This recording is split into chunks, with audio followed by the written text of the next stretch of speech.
கரூர் சம்பவத்தை பத்தி துபாயில அஜித்திடம் சில கேள்விகள் கேட்கப்படுது. அதை பத்தி இன்னைக்கு பார்க்கலாம். ப்ளீஸ் ஒரு லைக்கை மட்டும் போட்டுருங்க, நம்ம வீடியோக்குள்ள போகலாம். இன்னைக்கு அஜித்திடம் கரூர் சம்பவத்தை பத்தி கேட்குறாங்க. கரூர் சம்பவம்னாவே தெரியும், அது எந்த அளவுக்கு ஒரு மோசமான ஒரு துயரமான சம்பவம்னு சொல்லிட்டு அதை பத்தி யாருமே எந்த நடிகருமே பேசல. சத்யராஜ் சில நடிகர்கள் மட்டும் பேசியிருக்காங்க. அதுவும் டிஎம்கேக்கு சாதகமாக தான் பேசியிருக்காங்க. நடுநிலையாக யாருமே பேசவே இல்லை. அதை பற்றி கண்டிப்பாக உண்மையை சொல்ல போனால் எல்லாருக்கும் ஒரு பயம். இவ்வளவு பெரிய விஷயத்தை பற்றி பேசுறதுக்குன்னா அவங்க தியேட்டரில் நடிக்கணும், படம் ஓடணும். இது ஒரே சைடாக போயிடுமோ, ஒரே பக்கமாக போயிடுமோ அப்படின்னு சொல்லி கண்டிப்பாக எல்லாருக்கும் ஒரு பயம் இருக்கும். ஆனால் அதெல்லாம் தெரிஞ்சும் கூட நடிகர் அஜித் அவர்கள் பார்த்தீங்கன்னா தைரியமாக சில விஷயங்களை சொல்லியிருக்காரு. அதுவும் டிவிகேக்கு சாதகமாக தான் சொல்லியிருக்காரு.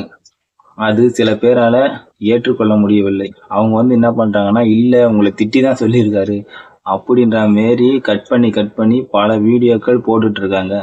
ஆனா அவருக்கு அஜித் அவர்கள் உண்மையாகவே டிவிகேக்கு சப்போர்ட் பண்ற மாதிரி தான் சொல்லியிருக்காரு. அது நேரடியாக சொல்ல முடியாது அவரால். இருந்தாலும் நடுநிலையாகவும் இருக்கு, பிளஸ் டிவிகேக்கு ஓரளவுக்கு சப்போர்ட்டாகவும் தான் இருக்கு.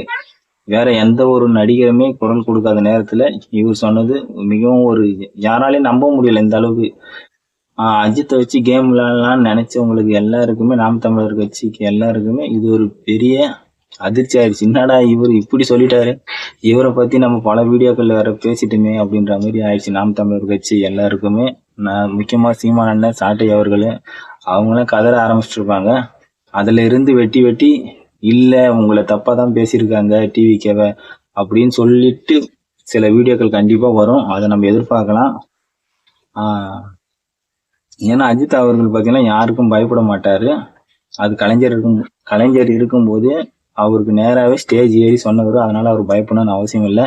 எனக்கு என்ன ஆச்சரியனாக்கா, இவ்வளோ ஒரு உச்ச நட்சத்திரம் எதுக்குமே பயப்படாம இவ்வளவு தைரியமா சொல்றாரு அப்படின்னு தான் ஒரு ஆச்சரியம். அவர் எதை பத்தியும் கவலைப்படல, நம்ம படம் ஓடணும் அப்படின்ற அதை பத்தி எதை பத்தியும் கவலைப்படலை.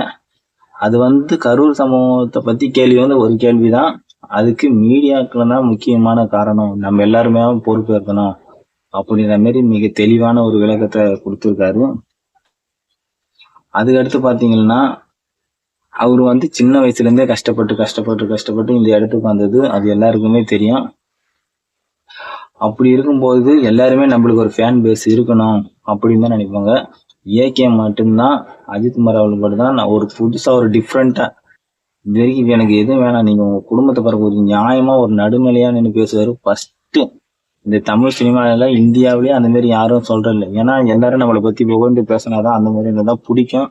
அது எதுவுமே வேண்டாம் அப்படின்னு முடிஞ்சா ஃபர்ஸ்ட் ஷோ இந்த மீட்டிங் இந்த இதுல கூட சொல்லியிருப்பாரு, மீட்டிங்ல கூட சொல்லியிருப்பாரு, அது எதுவுமே வேண்டாம், ஃபர்ஸ்ட் ஷோலாம் கூட வேண்டாம், அதெல்லாம் தேவையற்றது அப்படின்ற மாதிரி தான் சொல்லியிருப்பாரு. நார்மலா பாருங்க அப்படின்ற மாதிரி தான் சொல்லியிருக்காரு.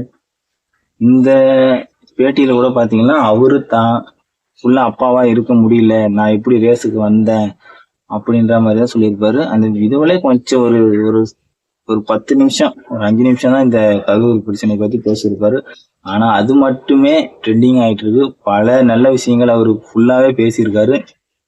அதையும் கொஞ்சம் கேளுங்க, அதையும் கவர் பண்ணா நல்லா இருக்கும். இன்னொரு வீடியோல பார்க்கலாம். ப்ளீஸ் சேனலை கொஞ்சம் சப்ஸ்கிரைப் பண்ணுங்க, கொஞ்சம் லைக் பண்ணுங்க. அடுத்து கொஞ்சம் ஒரு 2-3 பேருக்கு எக்ஸ்ட்ரா போகும் வீடியோ, அதனாலதான் சொல்றேன், கொஞ்சம் சப்போர்ட் பண்ணுங்க. பாய்.